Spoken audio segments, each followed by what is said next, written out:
elle a deux versants. Il y a effectivement le versant, il faut ouvrir le marché à des très petites entreprises et à des PME. Parce que c'est un énorme marché. Initialement, on avait prévu d'ouvrir la commande publique à 20% des PME marocaines, avec la notion de préférence nationale. Aujourd'hui, on n'a pas de statistiques officielles sur combien d'entreprises réellement bénéficient de ces marchés publics.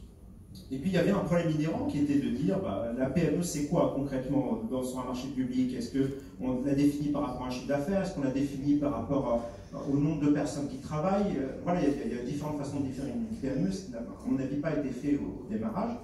Donc il y a un énorme gâteau, il faut l'attribuer. Donc aujourd'hui on l'attribue à la PME via le projet de décret 2-1969 de cette année. On veut ouvrir ces marchés publics aux auto-entrepreneurs, aux coopératives et aux très petites entreprises. C'est une très bonne chose.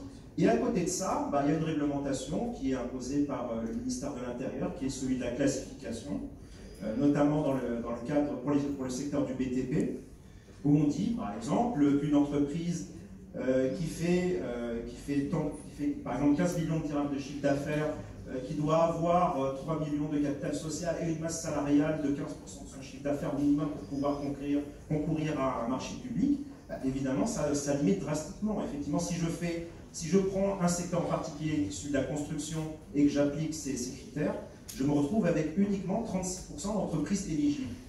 Sur 100 entreprises qui potentiellement pourraient concourir à un marché public, du fait que j'ai rajouté des critères, je me retrouve avec 36 qui finalement pourront concourir.